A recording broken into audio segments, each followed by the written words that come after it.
Le blog de Dorian. Une fiction écrite et racontée par Max Log. Épisode 3. Premier jour de rentrée.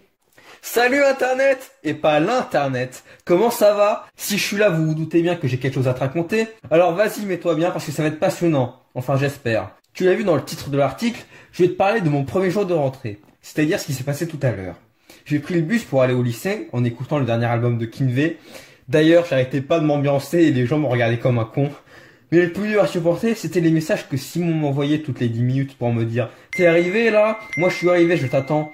T'arrives bientôt ?» Eh frère, les mecs dans le lycée, ils sont grave BG. Faut que t'arrives bientôt parce que ta petite gazelle, elle est impatiente de te voir là, c'est difficile de la faire tenir. Quand j'arrivais enfin devant le lycée, je vis Caroline. Je sentis mon cœur bondir dans ma poitrine. On courait l'un vers l'autre, on se serrait très fort dans les bras. On tournait sur nous-mêmes. Et le moment que j'attendais arriva, elle m'embrassa pendant au moins 5 secondes. Les bisous de Caroline sont doux et tendres, comme quand je tartine du miel sur une tranche de pain de mie au petit déjeuner. Simon interrompit ce moment en disant « Bon, faudrait peut-être entrer parce que sinon on va être en retard. » Je regardais ma montre en disant « Au calme gros, il reste 10 minutes, c'est bon. » Il me répondit « Bah ouais, mais après il y a plein de monde, j'ai pas envie que des gens me reconnaissent et me fassent chier. » Je lui dis « Mais ça fait 10 mois que les gens ont arrêté de te faire des remarques sur le fait que tu sois gay. » Il eut un moment de stop et dit « Mais je parlais pas de ça! Je parlais de mes sons, ça se trouve ils vont me demander des autographes ou des trucs comme ça. » Je levai les yeux au ciel, puis je dis « Il y a déjà des gens qui sont demandé des autographes. » Il hésita et répondit « non. » Tout de suite après, un groupe de jeunes arriva vers nous et l'un d'entre eux nous lança « Excusez-moi, vous entrez en seconde à Ferry-en-Zin ?» Nous répondirent que oui, et la même personne nous dit « Moi je passe en terminale, ça fait depuis la moitié de ma première que je suis ici. Je vis encore chez mes parents et comme ils voyagent beaucoup, j'ai fait 4 lycées différents. Et laissez-moi vous dire que celui-ci est le pire que j'ai fait. J'ai rejoint une association d'élèves du lycée qui s'appelle l'ARFA. Ça veut dire l'association de rébellion de Ferry-en-Zin. Ça fait plusieurs années qu'elle existe et qu'elle se remplit année après année. Chaque année, il y a un ambassadeur pour ambassader l'association. Cette année, c'est moi. Jusqu'au moment où je changerai de lycée, donc je laisserai ce poste à quelqu'un. Je sais pas qui encore. D'ailleurs, l'ancien ambassadeur m'a dit qu'il y a un mec qui voulait qu'on s'appelle l'association de rébellion des élèves du lycée de merde Ferry-en-Zin du Mans, mais ça faisait un nom un peu compliqué, donc on a dit non, et on s'est mis d'accord pour l'association de rébellion de Ferry-en-Zin. Je vous laisse notre carte de visite avec une fiche si vous voulez plus d'infos, et si vous voulez nous rejoindre, envoyez-nous un DM sur Insta. Au départ, on avait un Facebook, mais plus personne n'utilise Facebook, à part les vieux. Bon, j'ai beaucoup parlé, je vais aller boire, mais sauf que les choses dans ce lycée, elles sont hyper loin. Putain, fais chier, en plus j'ai envie de faire caca. Bon, ça il a dit en s'éloignant, mais ça a fait rire Simon, parce qu'il est pas très mature. On attendit quelques secondes en silence, puis je dis « Bon bah, ça nous met dans le mood. » Caroline me dit « C'est un lycée réputé, ça peut pas être aussi pire que ça. Ça doit être juste des élèves qui sont, comment dire... » Je sentais que Simon commençait à se faire chier. J'en ai eu la confirmation une seconde après quand il dit « Vous voulez pas qu'on aille voir les classes ?» On commençait à se diriger vers le portail et Simon dit « Le dernier arrivé sera délégué !» Et aussitôt, il se mit à courir à toute vitesse. Il franchit le portail et un surveillant lui dit « Hé, doucement !» Quand on arriva devant la liste de classe, il nous dit essoufflé « Vas-y, vous êtes pas drôle !» Pour l'appel, je vais vous spoiler. « On est dans la même classe, mon gars !» Il criait ça tellement fort qu'un surveillant arriva pour lui dire « Hé, tu veux bien te calmer, toi ?» Caroline lui demanda « Et moi je suis dans votre classe ou pas ?» Simon répondit « Ah, j'ai pas regardé. » Caroline et moi s'approchions des listes. Quelle fut notre déception de voir que nous n'étions pas dans la même classe. Caroline lui dit « Bon bah au moins je serai avec Valentine. » Valentine est la meilleure amie de Caroline. Elles se connaissent depuis la 6e. La sonnerie retentit. Tous les élèves se dirigeaient vers les salles. Je fis un rapide bisou à Caroline en lui disant « À toutes !» Quand soudain je vis Valentine en train de courir vers nous et nous lança « Salut Caro, salut les gars! Oh putain, je suis en retard pour ma rentrée, je sais pas dans quelle classe je suis. » Et aussitôt sa phrase terminée, elle glissa et se cassa la gueule. Caroline lui demanda en l'aidant à se relever « Ça va? On est dans la même classe. » Quand soudain un homme arriva vers nous. Je devinais par ses cheveux et sa tenue que c'était le CPE. Il nous cria « En classe! Ça a sonné, vous allez être en retard !» Simon lui répondit « Je sais plus dans quelle classe je suis. » Je le pris par le bras pour le diriger vers la salle et lui dis « On est en C8, il y avait écrit sur les listes. » Il me dit discrètement « Faut qu'il fasse du yoga le papy, t'as vu comment il nous a parlé ?»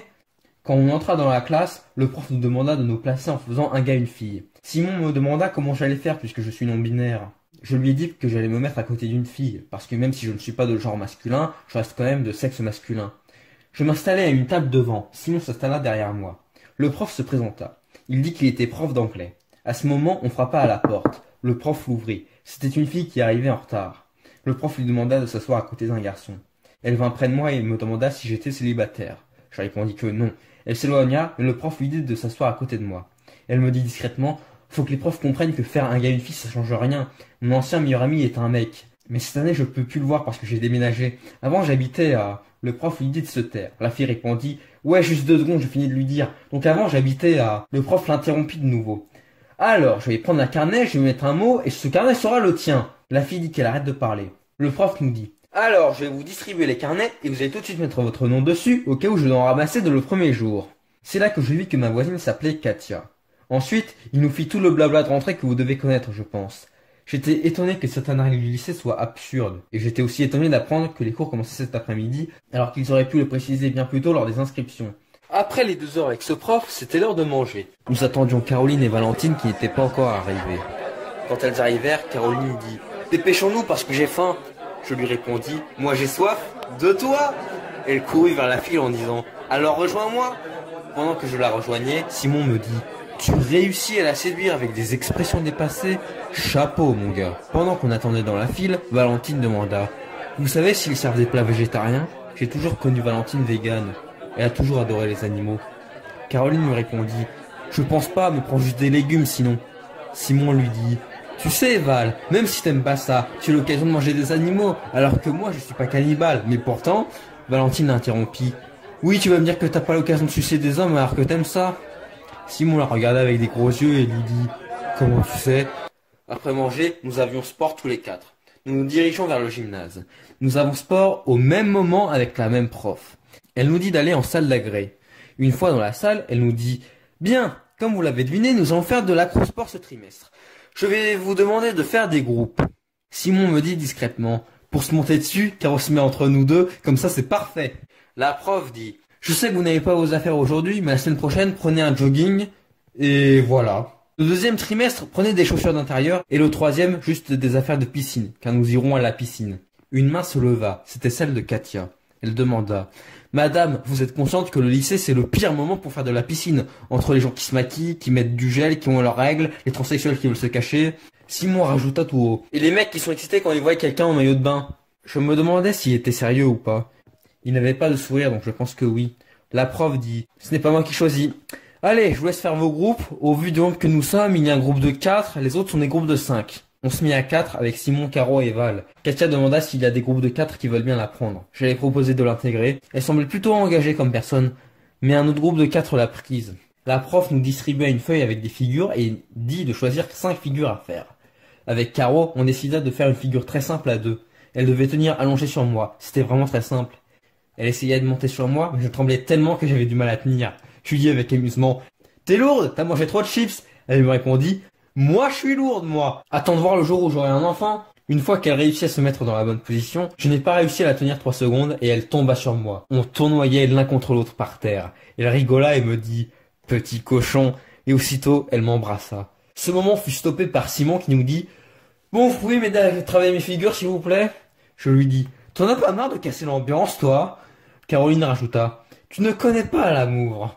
Il répondit: si, je suis sorti avec un mec à la fin du mois d'avril, mais je l'ai quitté au début du mois de mai, quand j'ai appris qu'il me trompait. Valentine dit derrière nous: oh, pauvre petit chat, on peut travailler maintenant? Et le moment est maintenant venu de vous parler de l'internat. Simon me dit: j'espère que je vais pouvoir regarder le match de ce soir. Nous entrons dans l'internat. Le surveillant nous demanda d'enlever nos chaussures dès qu'on est à l'entrée de l'internat. Je sais pas, peut-être qu'ils ont la flemme de faire le ménage. Il nous expliqua comment marchait l'internat. Au rez-de-chaussée, il y a la salle de jeu, la salle d'études. Au premier étage, ce sont les chambres garçons et les chambres des filles sont au 2e étage. Le surveillant nous dit de former des groupes de 6. Simon et moi se mettons quand même avec Caro, mais le surveillant nous dit que ce n'est pas possible. Une fois les groupes faits, le surveillant s'adressa à Valentine qui était seule à l'écart. Elle ne dormait pas à l'internat puisqu'elle habite à une dizaine de minutes du lycée. Elle nous accompagnait juste. Le surveillant lui dit que tous les élèves qui ne sont pas internes ne peuvent pas pénétrer dans l'internat, mais il lui laissa la possibilité de partir après son speech. Il nous explique à l'heure de manger et des devoirs et nous dit qu'à partir de 21h, on a quartier libre et que tout le monde va se coucher à 22h. À partir de ce moment, on ne peut plus sortir des chambres et de toute façon, il y a un surveillant qui reste à chaque couloir pour vérifier que les garçons ne vont pas dans les chambres des filles et inversement. Et si des garçons et des filles veulent parler ensemble, ils ne le font pas dans les chambres. Le matin, on se lève à 6h même si on commence tard. Je soufflais en entendant ça. Ils sont au courant que les ados ont besoin de sommeil? Simon leva la main et dit, et pour le match de ce soir, tu regarderas le résultat demain sur internet. Pas d'autres questions? Très bien, tout le monde va manger. Valentine nous dit, je trouve ça quand même un peu dur pour un lycée. Appelez-moi si vous avez besoin, juste évitez de m'appeler quand je dors. Je lui répondis, pas de problème, salut Val. On dit tous les quatre en chœur, bisous bisous. Bon voilà, c'était un article un peu long. De toute façon, il est 21h54. Je viens de dire au revoir à Caro. On s'est embrassé, on s'est fait un câlin. Mais genre ça a duré longtemps. Et on s'est dit je t'aime. D'ailleurs, dans la chambre, Simon m'a vu en caleçon, mais il continuait de me regarder. Je remarquais qu'il faisait ça avec les autres gens de la chambre. Et en fait, c'est normal. À l'époque où j'étais célibataire, quand je croisais une jolie fille, je la matais. Et Simon, quand il voit un beau mec, il le mate. Je viens de me rappeler qu'il faisait ça aussi l'année dernière. Sa remarque en sport était donc sérieuse. Voilà, je pense m'en revenir avec du Marina Kaye dans mes écouteurs. À plus!